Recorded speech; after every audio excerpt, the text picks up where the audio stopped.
Howdy guys, and welcome back for some more Let's Play Legend of Zelda Skyward Sword. In the last part, we continued through the Ancient Cistern to this Hell part, and, well, in this part we're going to be continuing through the Ancient Cistern, of course.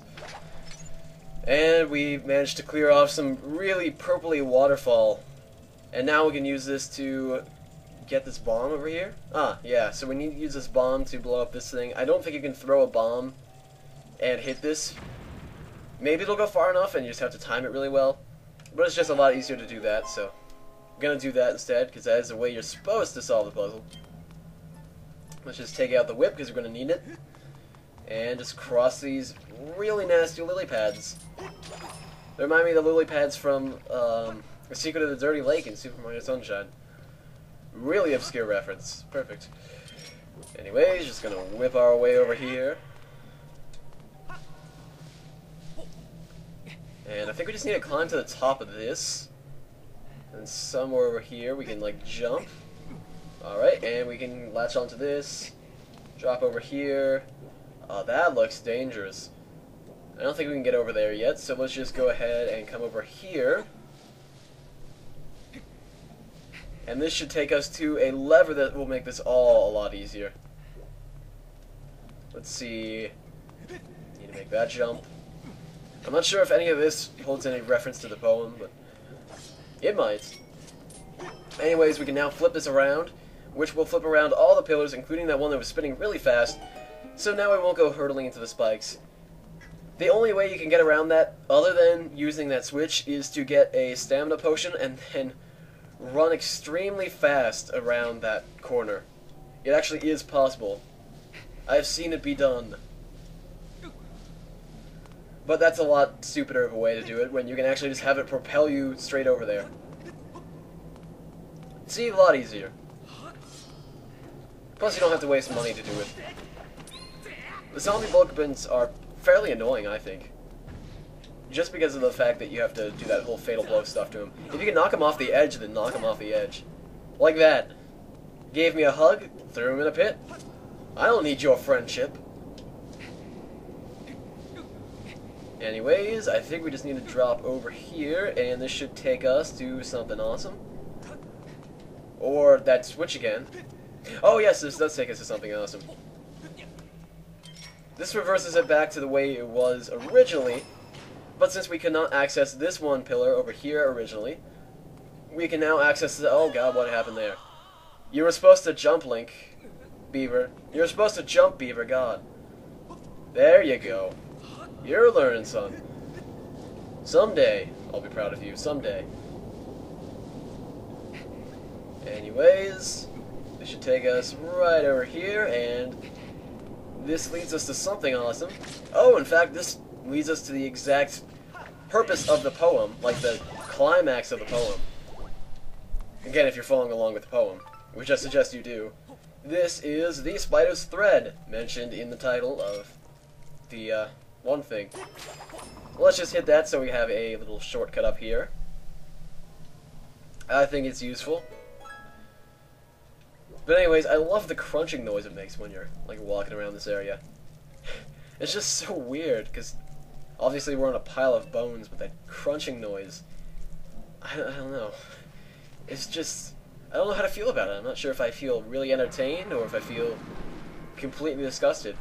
But zombie Pokemons will start chasing us, and again, symbolizing something in the poem. Just have to keep saying that. It's going to be my catchphrase for these 3 episodes, or 4 episodes. And you have to throw these guys off whenever they latch onto your back. Only one should latch on, and the other ones won't stand a chance. Maybe the second one will latch on, who knows. If he's lucky. In fact, there he goes. Also, the light at the top, how it's all bright and stuff, symbolizes another thing from the poem. Again, read the poem. It's in the description of part 34? Yeah, part 34. Or maybe I'll just put it in the description of every single episode. Who knows? Just to make it easier. And that's a shortcut back over to this area, which is sweet. And what we gotta do now is, I'm gonna grab this Amber Relic, just because I've already got the cutscene out of the way, is flip this back up, because this takes the Buddha back up, and now since we can head straight into the hell from that little area we just came from, we can go underneath his feet and get that chest that he was standing on, or she was standing on, or it was standing on, because Buddha's not supposed to have a gender or whatever. I passed world history, I think. I don't know, I'm still waiting for my grade. Return the stone to its... Oh, wow! It just ruined the puzzle! They don't want Fee to ruin the puzzle for you, and so instead they just use that thing. That just completely destroyed my hopes and dreams. Oh well. We can come over here now, and this is where we came out. But since it was standing on that thing, we couldn't get to it. This, chest, but now we can get to the chest. Which is awesome.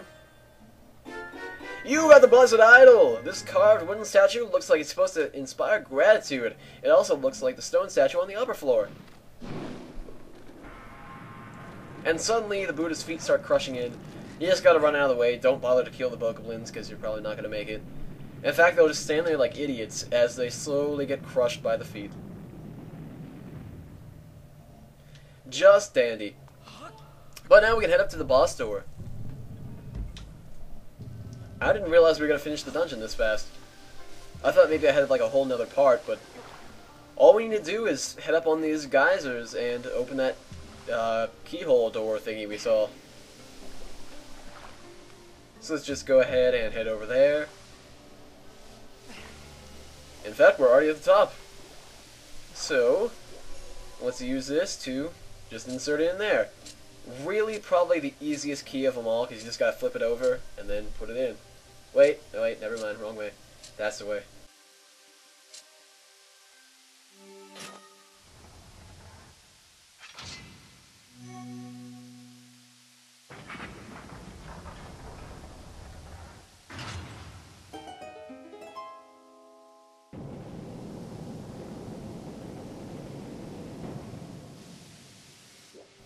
So now we can head up here, which is actually not the boss room, but instead a whole bunch of switches that will take us to the boss room. But still awesome, and again, there's going to be another reference to the poem right here, the final reference actually, as soon as we hit this final switch, and I'll explain it as soon as we're done with that. I'm going to try to explain as many as I understand from the poem.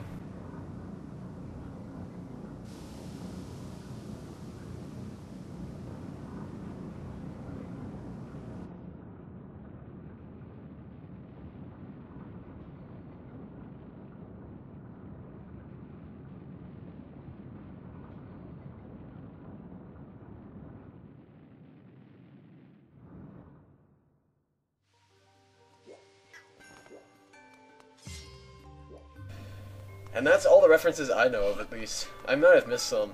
But again, read the poem and then pay very close attention to the temple. I can't stress that enough. It's just really awesome, I think. I probably should have saved, but I've never had trouble with this boss, so... We've arrived at the boss.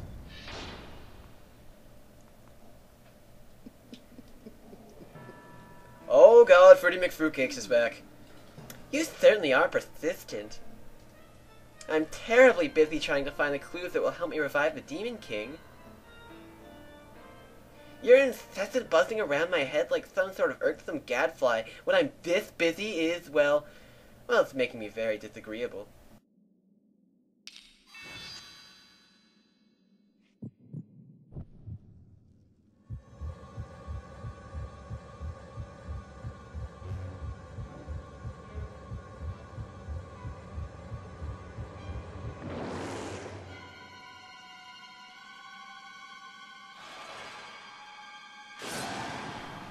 Ancient Admon, Koloktos.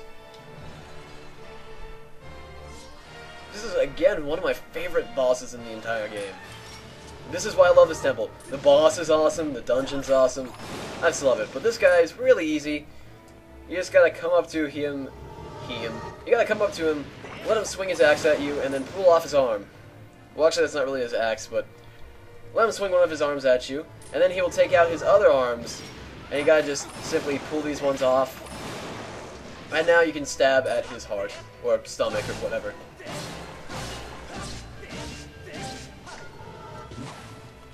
Be careful though, because he will do that one attack. I guess just swing the Wii Remote around rapidly and you'll be fine. This guy's really creepy, I gotta say, too. Just the way he like sways back and forth, I think, is super creepy. But anyways, just rinse and repeat on this. I don't know why you automatically target his head, because you can't do anything to his head. So whatever. But this guy's one of the easiest bosses in the game. I've never died to him. In fact, I usually don't take damage to him. I felt really bad just taking damage there. His second form's a lot harder, but you're still probably not going to take damage there. His second form kind of reminds me of a Dark Nut from Wind Waker. A Wind Waker Dark Nut, because they're different in every game. Anyways, we'll just mash his stomach again. And he signals for a touchdown.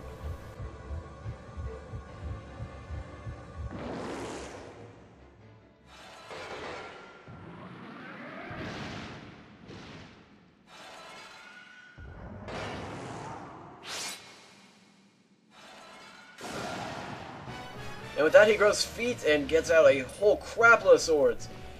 Pretty much the same strategy, just make him swing and then pull off his arms. Do it really quick if you want to get all of them off, because if you do it too slow, you won't get it all off. And they give you the hint right there that you gotta use his swords against him. But I suggest letting him swing at you really quick, because it stuns him. Oh wait, no, I want to grab off his arms. I guess you can't do that in the second phase. Oh well, we'll pick up this. And you do walk slower with this, so it is good to be careful. And you gotta just chop off his legs, open his heart here, and then just slice it with this sword. You can slice it with your regular sword, but it doesn't really matter. And then rinse and repeat. And this should take care of him. Really easy boss fight, but it's tons of fun. Oh god, I forgot about that one attack. He'll start running around like an idiot. Alright, now if you would swing your swords at me, that'd be pretty awesome. Oh god, what's that? Oh right, he takes out a whole bunch of zombie bokoblins. Not that it really matters. These ones can just be killed regularly. You don't need to fatal blow them, so it's no big deal. Oops, want to get it. Oh, I didn't get his last arm. Oh well, it still shouldn't be too hard. Oh, by the way, like the swords of Dark Nuts in Wind Waker, you can destroy pillars with the sword when you pick it up. When he stops swinging, just go in for the kill, take out his legs, and then just chop him open. Really easy boss fight.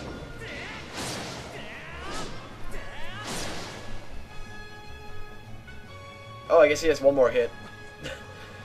I was being silent there because I thought there was going to be a cutscene. Oh well. I guess he has one more hit left in him. Backflip, backflip, oh god. And again, we just have to rinse and repeat for this last oh, come on. Bad angle, went up Link's skirt, Beaver skirt, whatever.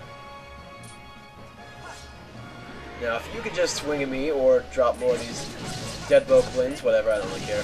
These guys aren't hard. Just mash your sword or wave your sword crazily. You know, we can actually just spin attack these guys and they're all dead.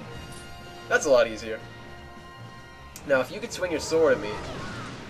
I backflipped there. That was kind of BS. Oh well, maybe he'll swing it again? Please? Swing it? I guess you have to do a double backflip there. Oh well. No! 2 times in a row you've done that, Beaver. Stop it. Alright, just gotta wait for him to do this one attack again, and then I think we can now just run it in right about... Oh, what the hell? That was crap there. Oh well. Just take out his legs, and this is his final hit. I swear.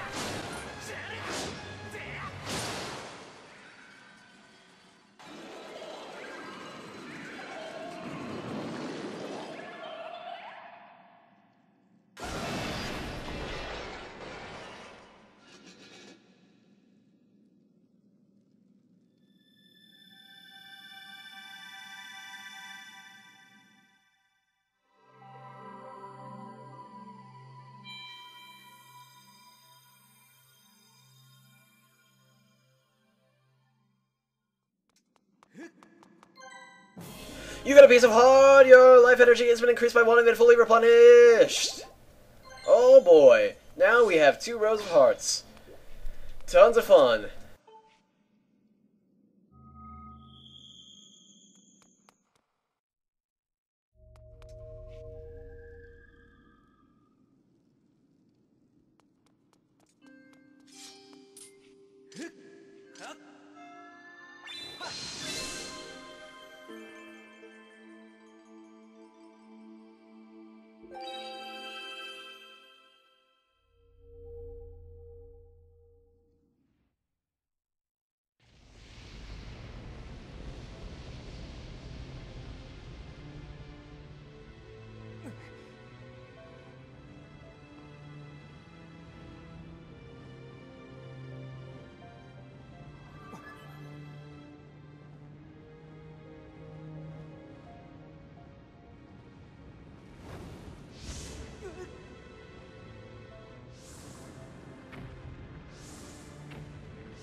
The flames of furor have improved your sword, making it longer and sharp enough to do twice as much damage.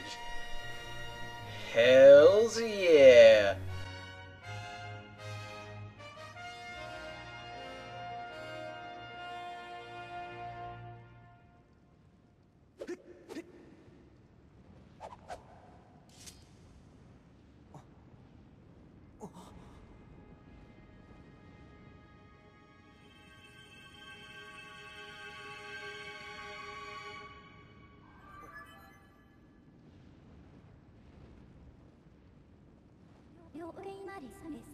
The sacred flame has purified your blade, enhancing and involving it. With your sword now enhanced, you are ready to learn a new melody. We should return to the Isle of Songs. Sounds fine by me, because we got the most awesome sword upgrade ever. Of course I want to save my progress.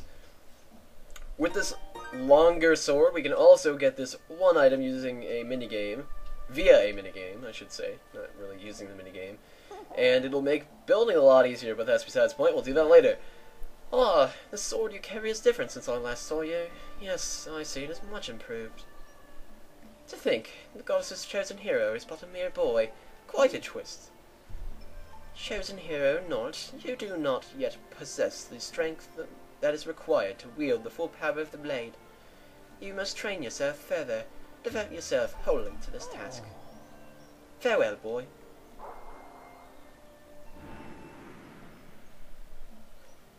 I think I saw a goddess cube in that cutscene there.